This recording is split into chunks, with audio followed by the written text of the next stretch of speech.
News items.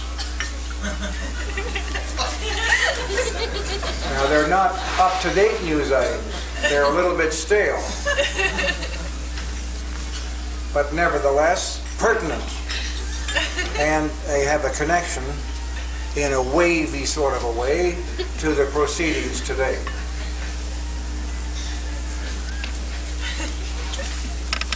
On the 10th of May, 1862, D'Arcy McGee said, "One of our maxims should be early marriages and death to old bachelors."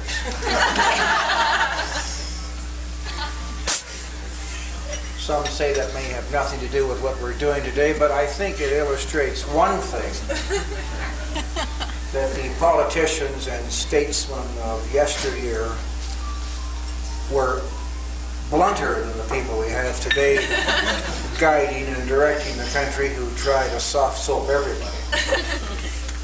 So I rather admire D'Arcy McGee. He talked about termination here, and 5 years later, he was slain on the steps of his boarding house on Spark Street, which you probably...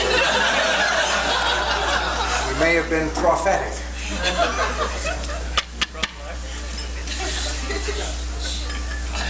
One other news item. We'll get to you soon, Karen. Bob Edwards, the famous editor and publisher of the Calgary Eye-Opener, said on October the 15th, 1910,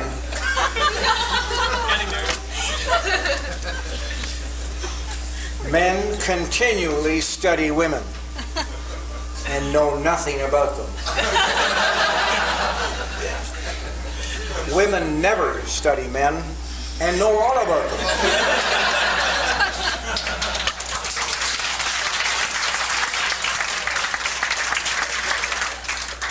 Thank you for that accolade.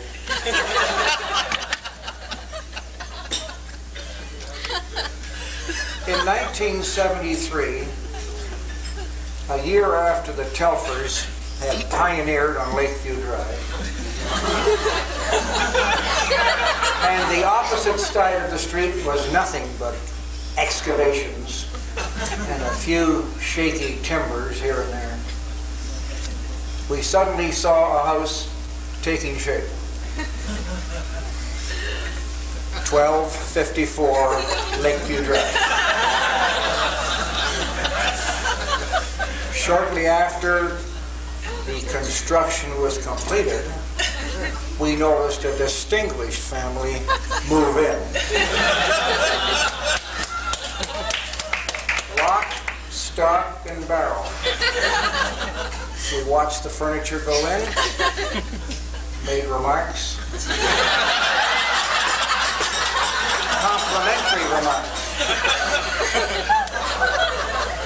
Alan, Joan, and the two children.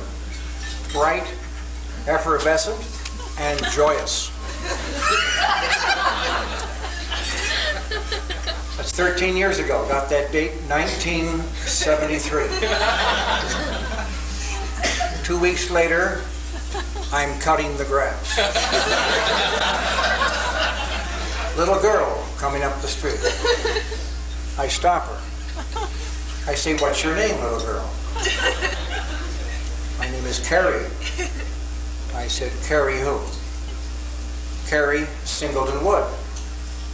And I said, "How old are you?" She said, 13. I said, "You're a nice little girl. You're pleasant.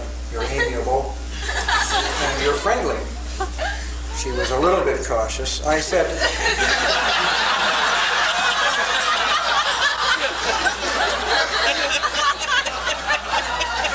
"Carrie, I have a lollipop here. I want you to have it." Right away she said, "Nothing doing." My parents told me never to accept candy from strangers. I said, "I'm not exactly a stranger." Carrie. I live up the street from you. I'm doing a neighborly thing, cutting the grass, and speaking to you. We are contiguous at the moment. All right, to heck with the lollipop. Over the next few minutes, we exchanged some light persiflage and also exchanged a few trivialities and banalities of the day. As Carrie began to move away out of my life for that moment, she stopped suddenly, turned around, and said, "Mr. Telfer, you seem to be a man of integrity, and you seem honest. I'd like you to speak at my wedding."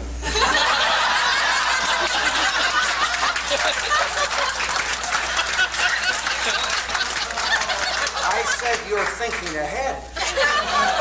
You show a lot of foresight and intelligence. I'm thinking it over now, and I can give you a pretty good decision. I'll do it." Off she went to school, and I thought about it for 13 years. And unfortunately, Carrie, I came up with nothing.